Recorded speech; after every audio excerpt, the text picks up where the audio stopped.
El poeta peruano Enrique Sánchez Hernani ha publicado un reciente poemario.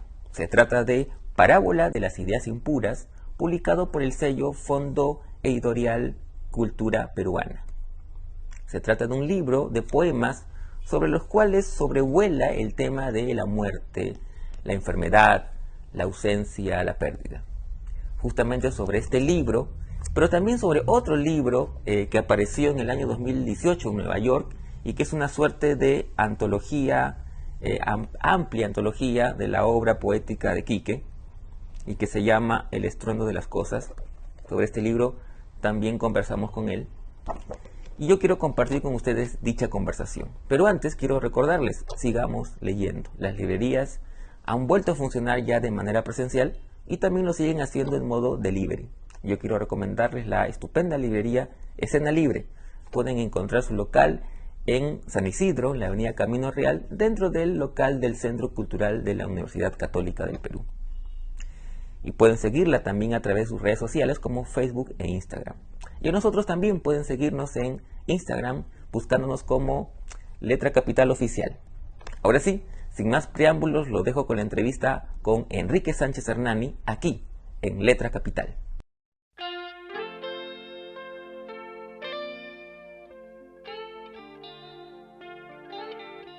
Hola Quique, ¿cómo estás? Primero que nada, gracias por tu tiempo y por permitirnos esta charla sobre tu más reciente poemario, Parábola de las ideas impuras, que ha sido publicada por el Fondo Editorial Cultura Peruana en una muy bonita edición.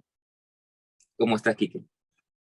Hola Carlos, muchas gracias por la invitación. Siempre es muy importante dialogar contigo, una persona que es un conocedor de la literatura del país y esta vez para poder hablar justamente sobre este libro que acaba de aparecer hace muy poco realmente. Sí, quería un poco partir a mí siempre me da mucha curiosidad cómo se van gestando los libros, digamos, ¿no? Y claro, este es un libro que si bien tiene, digamos, está dividido en dos partes, sin embargo, hay un gran tema que sobrevuela por todo el libro, ¿no? Y que evidentemente tiene que ver con la muerte, tiene que ver con la enfermedad, con la ausencia, ¿no? Quizás en la segunda parte uno lo pueda relacionar un poco más con la pandemia, pero en realidad sobre todo el libro me parece que hay esa sombra que sobrevuela por el libro. Entonces quería preguntarte un poquito cómo se fue gestando el libro, si tú tenías, digamos, intuitivamente, más o menos la línea temática por donde comenzaste a escribir, o más bien fueron apareciendo estos poemas y tú te diste cuenta que en realidad iban en un norte, digamos, ¿no? Y que se podían reunir en un conjunto orgánico. ¿Cómo fue el proceso del libro? Mira, fue una cosa bastante curiosa y que se inició un año antes de la pandemia. Un año antes de la pandemia falleció mi amigo el poeta Tulio Mora, luego de una penosa enfermedad por cáncer. A los a las semanas que ocurrió su deceso, comencé a escribir y inicié el primer poema, que es el que abre el libro. En ese momento, yo atribuí el texto que habla sobre una persona que está a la expectativa de poder morirse también para poder alcanzar el otro lado, era porque hasta el momento no solamente había muerto mi amigo Julio, sino otros amigos y contemporáneos más años, meses anteriores. Luego empecé a escribir sobre lo que siempre uno tiene que escribir, que es sobre los temas que a uno lo aquejan en la realidad, pero siempre se interfería la palabra peste, la palabra enfermedad, la palabra miedo, la palabra muerte. Eh, Hasta ese momento no había noticias de ninguna pandemia, pero un año antes. Y quizás yo atribuí a que la palabra peste tiene una connotación más literaria.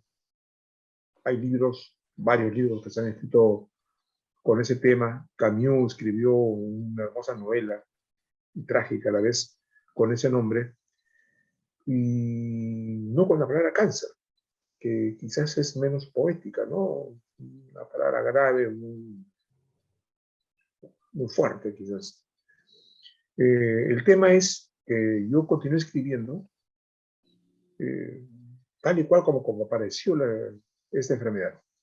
Días que escribía sobre lo que me pasaba en el día, sobre lo que veía en la calle, sobre lo que yo iba captando con las antenas que todo escritor tiene abiertas, ¿no? Y en eso cae la pandemia. Cae la pandemia y asistimos al discurso nocturno del presidente Vizcarra, donde inmovilizaba a todo el país y decía que a partir de un lunes fatídico nadie podía salir de sus casas. Eso me asustó bastante y ahí por primera vez las personas pudimos ver que estábamos asistiendo a algo que nunca habíamos visto, que era justamente esta enfermedad tan terrible que hasta ahora no pasa. Y me di cuenta que lo que yo había estado escribiendo se parecía mucho a lo que estábamos por comenzar a vivir. Y me asusté porque parecía una especie de premonición. Entonces llamé inmediatamente a mi amigo, el poeta Jorge Pimentel, que él cree que la poesía tiene un acto premonitorio. Siempre me ha contado él que él cree que la poesía nunca miente. O sea, él cree que escribe un poema y lo que está escrito ahí ocurre. Y nos metimos en una conversación de una hora y media, hablando sobre el tema, y cuando colgué, estaba más inquieto que antes. O sea, obviamente, yo no he hecho ningún acto de premonición. Puede haberse debido a una tremenda colisión de casualidades la que me llevó a eso. Obviamente que cuando comenzó a desarrollarse ya todo este ambiente pandémico en el Perú, fui tomando conciencia de lo que era esa realidad que nos ha quejado todos estos tiempos y comencé a escribir a su sombra nuevamente, ¿no? No a su luz, sino a su sombra, porque es una época terrible. Es una época todavía terrible. Entonces, los poemas de la primera parte son justamente los primeros poemas y los poemas de la segunda parte son ya con la pandemia declarada. Obviamente, como tú has podido darte cuenta, el, el fraseo, la escritura del libro no es una crónica, no es algo que tenga que ver estrictamente con la realidad. Son poemas donde se alude a una situación que no está bien dicha, que se presume, que está soterrada, ¿no? No es literal, no es una cosa literal, pero te puedes dar cuenta que sí, yo estoy hablando de la pandemia, ¿no? Ese fue el proceso. Claro, no se menciona, digamos, el tema de la pandemia No, directamente, pero ni la claro, todo palabra nos lleva, COVID, nada. ujú, claro, todo nos lleva de alguna manera a pensar en la pandemia, ¿no? Por ciertas referencias, ¿no? Dentro de los poemas, es verdad. Por eso yo te Así es. comentaba que si bien la muerte está presente en todo el libro, en la segunda parte uno podría, ¿no? Pensar que estás hablando de la pandemia por una serie de razones, aunque no se mencionen, digamos, Así ¿no? De es. manera ahora mencionabas algo que me pareció interesante, que también lo había notado. Eh, Tú dices, bueno, que en el libro pues también está lo contemplativo, ¿no? Que en realidad es como tú dices, que tiene que ver con las antenas del poeta y que claro, está en realidad en todos tus libros, pero yo siento que en este libro eso contemplativo está mucho mayor, de una mayor claridad, digamos, o hay una presencia mayor que en otros libros de lo contemplativo, ¿no? Y no sé si tiene que ver hecho, me imagino, pues con tu experiencia vital, ahora que me mencionabas el tema, digamos, penoso de Tulio y algunos otros contemporáneos que lamentablemente ya se nos adelantaron. Eso implica ser más consciente en la mirada, ser más contemplativo, analítico, porque hay mucha reflexión en torno en los poemas, por ejemplo, ¿no? Mira, efectivamente, lo has notado bien y tiene que ver con algo que me ocurrió hace, creo que más o menos 5 o 6 años, no me llevo bien a cuenta, y es que me jubilé del periodismo. No puedo ser inmortal en la profesión, tú sabes que es muy demandante. Salí de trabajar porque me llegó el momento de cederle la posta a los compañeros jóvenes, como era natural, y me dediqué a escribir y a leer poesía. Los primeros meses de este tiempo total que tenía para mí por primera vez en mi vida, porque yo siempre había trabajado como periodista, eh, armé un libro de crónicas literarias que había publicado casi en su integridad en el diario El Comercio, y otras que había también publicado en otros medios que trabajaba anteriormente sobre personajes y situaciones literarias. Se publicó y se canceló esa etapa. Entonces dije, ¿qué cosa voy a hacer? Entonces, por una serie de sucesos, comencé a darme cuenta que el tiempo no había pasado en vano y que lo que yo necesitaba era dedicarme muy intensamente, muy seriamente a algo que tenía que hacer. Era a mi trabajo poético. Si bien yo toda la vida he vinculado mi trabajo como escritor, como periodista y como poeta dentro de una sola vida, eh, esta vez el aspecto poético era únicamente lo que yo tenía para mí entre manos. Y eso fue lo que hice.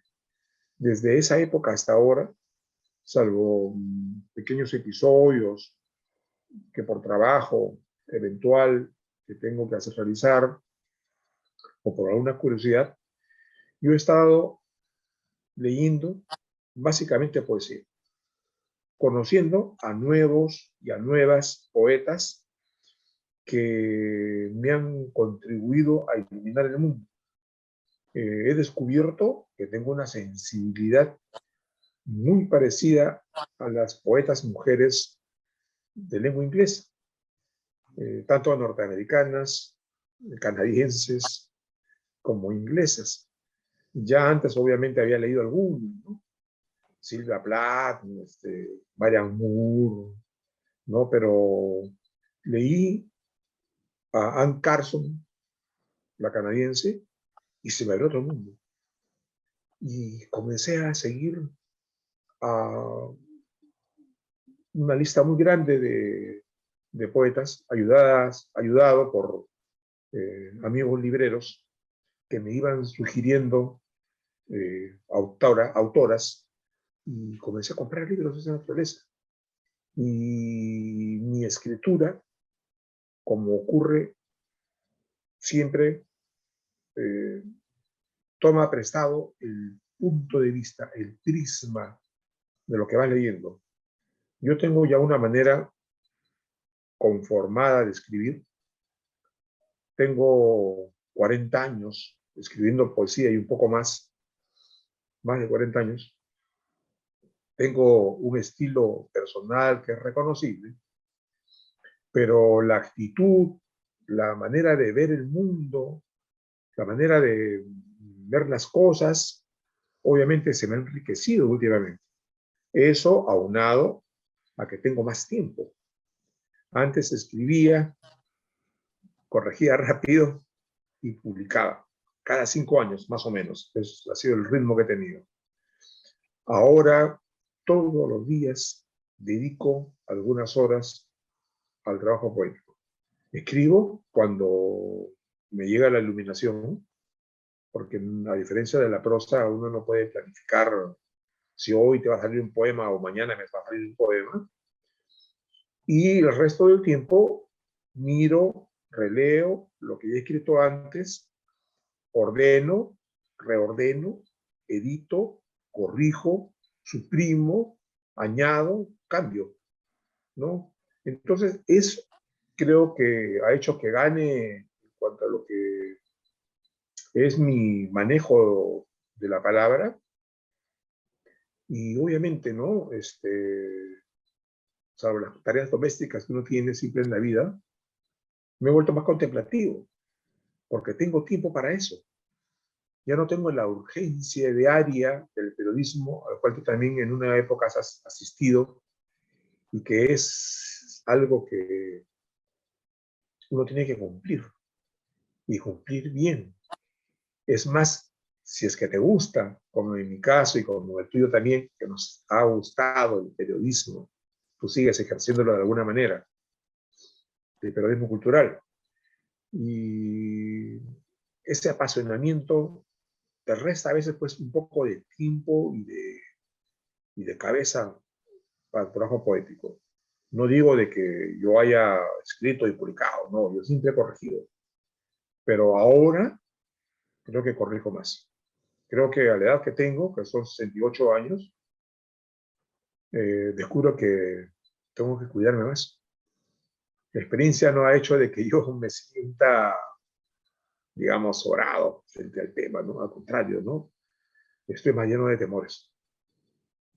Es por eso que se ha notado el tono que tú has visto muy apropiadamente. Ujú. Eh, Ahora, también quería hacer notar y también preguntarte al respecto, porque si bien, como mencionábamos, la muerte, digamos que es el leitmotiv del libro, eh, contra lo que uno podría pensar, ¿no? Es un libro que recoge también cierta esperanza, cierta mirada positiva, ¿no? Eh, de hecho, hay uno de los últimos poemas post-morbus, ¿no? Que habla sobre el fin de la peste, ¿no? Y voy a leer solamente algunos versos que me parecen muy interesantes, ¿no? Al final hubo emotivos aplausos, algunas personas lloraron estremecidas y la vida empezó otro ciclo, siguiendo un mapa por ahora desconocido. Si bien hay incertidumbre, pero hay una mirada todavía esperanzadora, ¿no? De alguna manera se ve la luz al final del túnel. Y quería un poco preguntarte por eso, o sea, digamos que a pesar de lo oscuro de este tema que sobrevuela el libro, ¿no? Igual hay una mirada de esperanza, una mirada de cierto optimismo, por decirlo de alguna manera. Mira, sí, hay ese optimismo porque yo, por mi manera de ser, a pesar que soy realista, en un país como el Perú eso es peligroso porque te impulsa al pesimismo. No lo soy de manera cotidiana, soy de persona bastante alegre, procuro pensar en limpio, procuro no cargarme de nubes oscuras. Y conforme el libro fue avanzando, me di cuenta que tenía un libro entre manos, que esa fue también una visión que tuve en un momento determinado. Y se aflojaron los mecanismos de encierro que el gobierno dio en torno a la pandemia. Pude reunirme recién con mis nietos, que para mí fue una cosa absolutamente maravillosa. Yo estoy muy acostumbrado eh, a ver a mis nietas y a mis nietos. Mi nieto venía acá todas las semanas y se quedaba todo el fin de semana en mi casa. Después de la pandemia, no lo vi meses, de un momento a otro. Mis nietas vivían en una casa contigua con mi hijo y si bien ellos hacían su vida independiente, yo cuando tenía ganas de verla, iba, le tocaba la puerta y entraba a la casa. O ellas me tocaban la puerta y entraban a la casa. Pero tuvieron que irse a pasar la primera parte de la enfermedad a una casa de playa en el sur. Y no las pude volver a ver.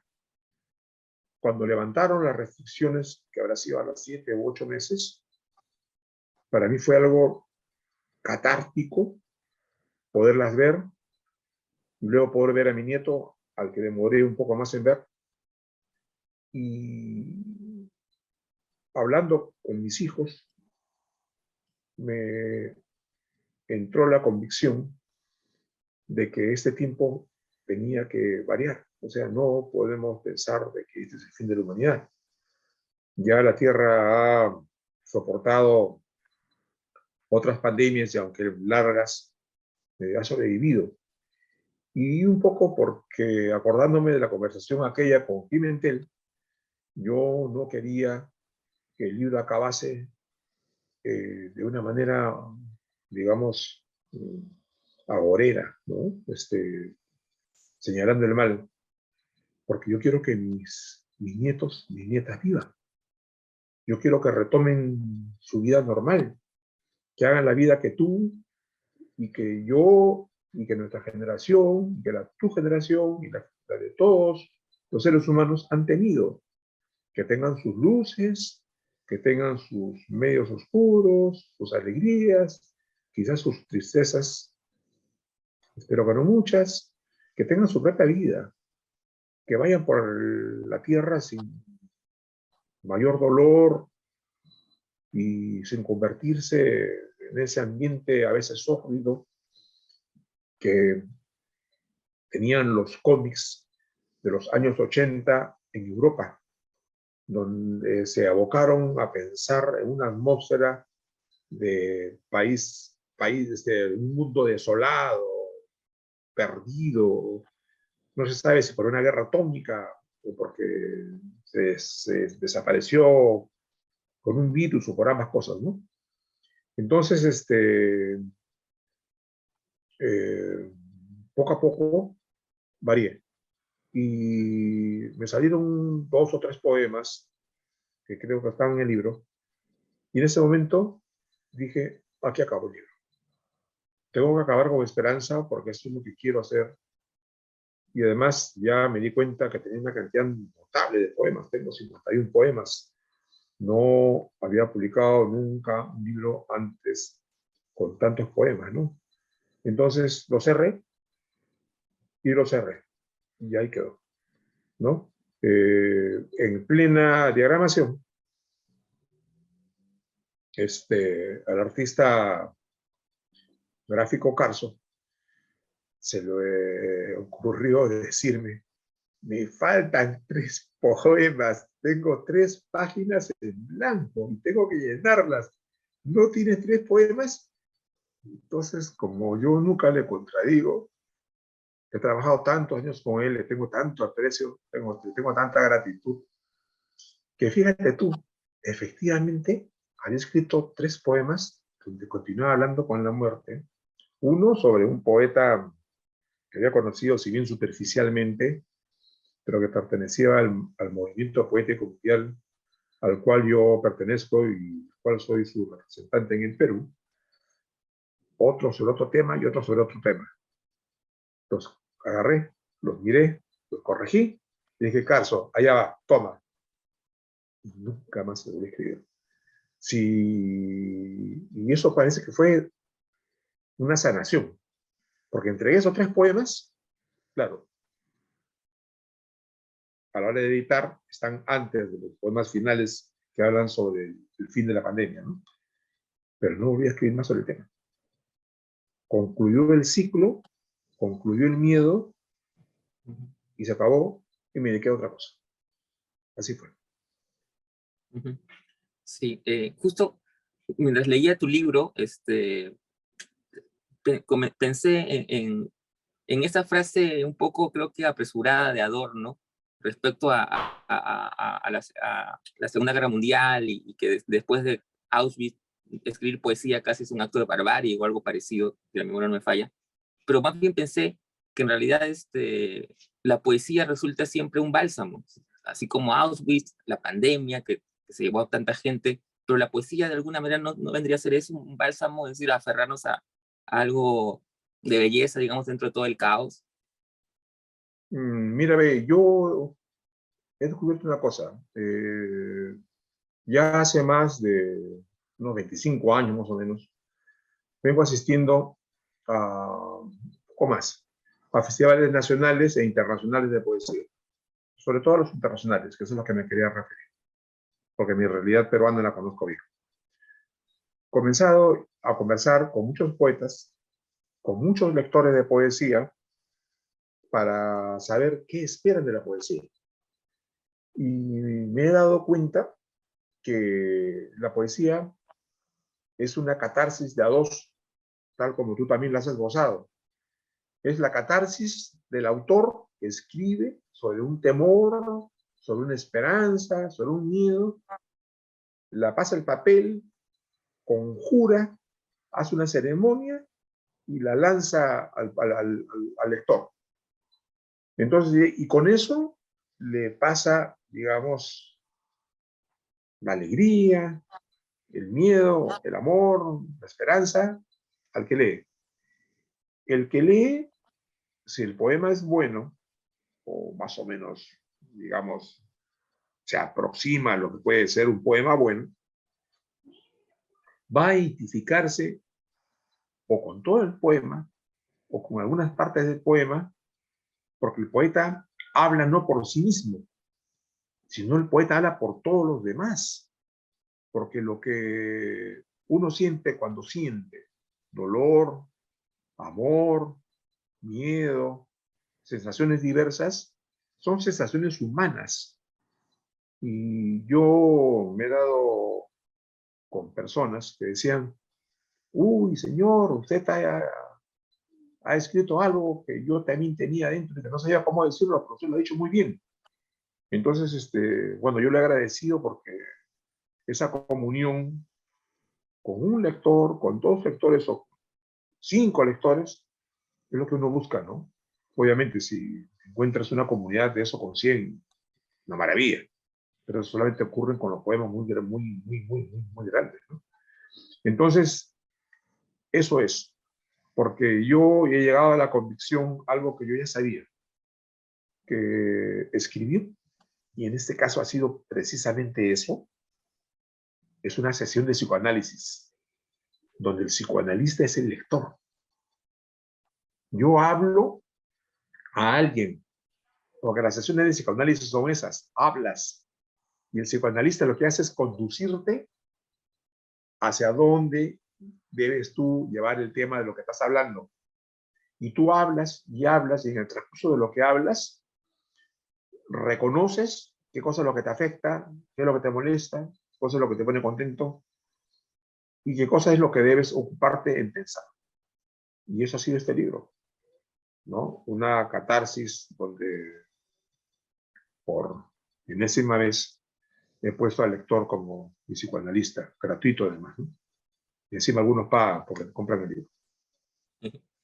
Eh, bueno, Quique, ya para terminar, pero no quería dejar de aprovechar la oportunidad para preguntarte de un libro que apareció antes de la pandemia en Nueva York, que es El estruendo de las cosas, y Ajá. que a mí me llama mucho la atención porque es una suerte de, digamos, antología bastante completa, digamos, de tu poesía, pero que me llama mucho la atención el ordenamiento. Y yo quería preguntarles justamente sobre el ordenamiento de los poemas, ¿no?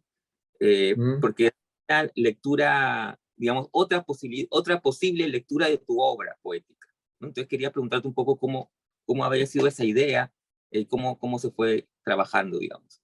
¿Cómo fue Mira, el ordenamiento? sí, mira, ese libro, que creo que tiene ya unos 3 años de antigüedad, este, fue hecho gracias a la solicitud del escritor Eduardo González Viaña, que trabajaba en una universidad de Estados Unidos, ¿no? En Oregon, y que tenía un coeditor, otro profesor de origen latino, creo que colombiano, en una universidad de Nueva York. Y comenzaron a sacar libros, sobre todo de ensayo y de investigaciones, para el vasto público universitario, tanto profesores como alumnos y exalumnos, que siguen en los cursos de español, que en Estados Unidos es un boom. Todas las universidades tienen promociones de 20, 30 alumnos todos los años sobre español, y donde estudian obras de poesía, obras narrativas en español, de España hasta América Latina. Entonces, me invitó a hacer una antología, y yo había hecho una que bordeaba las 110 páginas para Colombia, para un festival en el cual viajé, en el cual me pidieron una antología. Entonces, el formato de esa época, de esa antología colombiana, era ese 110 páginas, que era lo máximo. Y había hecho una antología que me salió un poco sacando los poemas que a mí más me satisfacían de mis anteriores libros, ¿no? Pero sin darles mucho orden. Antes de eso, había hecho otra antología para la editorial Summa y para el poeta y editor Harold Alba, que tiene un festival que se llama La Primavera Poética, que anualmente publica libros a 4 o 5 poetas invitados. Me tocó hacer una vez a mí, y en esa oportunidad el desorden ha sido más patente. Ahí fue una edición corta, 90 páginas, ¿no? En la cual, como no hubo mucho tiempo, puse los poemas, pero no los dividí en secciones. Los poemas de Colombia ya los dividí en secciones, porque me di cuenta que a lo largo de toda mi vida, con rarísimos intervalos, lo que he venido escribiendo es un solo libro. Mi sistema de escribir, mi técnica de escribir, mi estilo de escribir ha variado, ha madurado, pero no ha sufrido grandes transformaciones, salvo en un libro que incorporó unos poemas que yo había soñado y que publiqué hace 5 años, que son otra historia y que se llama Cuaderno Extranjero, y por eso tiene ese nombre. Pero son 2 secciones muy breves. Y todo lo demás ha sido escrito con una sola mano, con una sola cabeza, una sola actitud. He ido mejorando, he ido, creo, corrigiendo más. Eso se nota. Y cuando José Leguiaña me dice, haces una antología, y le digo, mira, te mando esto, lo de Colombia. Me dice, no, me dice, haz lo demás. ¿Cómo que demás? Pon más poemas. Entonces comienzo a poner más. Te mando. No, hombre, ponle más. Entonces me di cuenta que eso ya necesitaba un orden distinto. Y mira, y él hasta el final me seguía diciendo, ponle más. Entonces ya mi pudor hizo que me detenga, porque ese libro tiene casi 300 páginas, pero no recuerdo bien, ¿no? O creo que tiene más de 300 páginas. Entonces, ¿cuánto tiene? 300 páginas, ¿no? Sí, más de 200, sí. Tiene más de 200, ¿no? Entonces, y él quería que siguiera añadiéndole. Entonces le dije, mira, no, le digo, porque yo durante mi vida me he ocupado sobre una serie de cosas, me di cuenta ahí. Por ejemplo, sobre la música, ¿no es cierto? Sobre otros escritores, que para mí es una fascinación escribir poesía sobre otras personas. Sobre mi familia, sobre el amor y el desamor, ¿no es cierto? Sobre la ciudad de Lima y otras ciudades parecidas. Entonces, agrupé los poemas de esa manera, una agrupación temática, ¿no? Y donde puse los poemas, digamos, respetando un increscendo de cómo van las cosas, ¿no? Cómo han ido marchando mi percepción, ¿no? Por ejemplo, de Lima, ¿no? Que no ha cambiado mucho. Lima fue siempre desordenada, pues, pero uno la quiere así toda despeinada y maltrajeada, que uno quiere a su ciudad. Entonces, salió eso. Y al final me di cuenta que había un par, que es con lo que acabo en esa antología, unos poemas familiares, en donde incorporé poemas inéditos que solamente han aparecido ahí, dedicados a mis nietos.